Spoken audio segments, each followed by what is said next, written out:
"Where?" she said. "Here." I batted at the dirt until Pegeen threw back her head in elaborate frustration, pulling the coat forward, winding it around her like a cloak. "I'll be happy," she said, slapping at her hip, "to stop going to that filthy place," meaning Lower Manhattan, where she worked. She paused, put her nose to the air in mock confidence. "I'll get a boyfriend," she said. She batted her eyelashes and drew out a sly smile. They were great kidders, the Chehabs, and no boyfriends, it seemed, had yet called for Pegeen.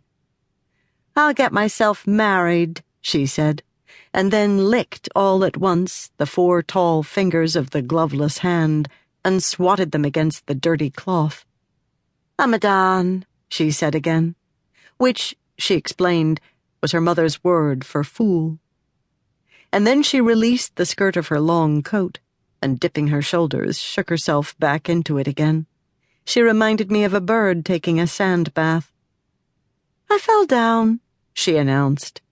She said it in the same fond and impatient tone she had used to describe the lost glove, the forgotten library book, on the subway. It was the tone a mother might use, speaking about a favorite unruly child. Pegeen blew some exasperated air through her pouched-out lower lip. "I don't know what the blazes makes me fall," she said impatiently.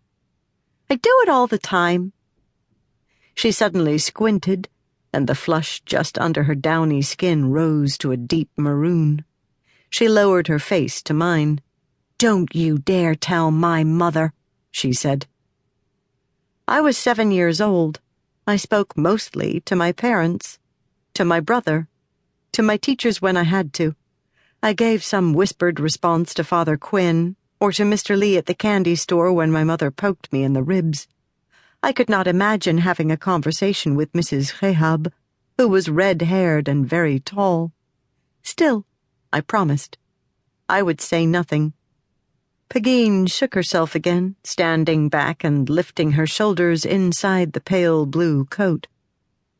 "But there's always someone nice," she said, her voice suddenly gone sing-song. "Someone always helps me up." She struck another pose, coy and haughty, as before, her chin in the air. She touched the feather in her hat. "Today a very handsome man gave me his hand. He asked if I was all right. A real Prince Charming." She smiled again and looked around. Just a few doors down, the older boys were playing stickball in the street. There was a knot of younger ones on the curb watching. Bill Corrigan was in his chair on the sidewalk just behind them.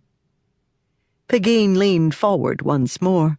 "Tomorrow," she said breathlessly, whispering now, "I'm going to look for him again. If I see him, I'm going to get real close." She leaned down, her hand on the banister above my head. "I'm going to pretend to fall, see? Right next to him, and he'll catch me and say, 'Is it you again?'" All human eyes are beautiful, but Pegeen's were very black and heavily lashed and gorgeous now, with the sparkle of her joke or her plan, or perhaps her vision of some impossible future. She straightened up.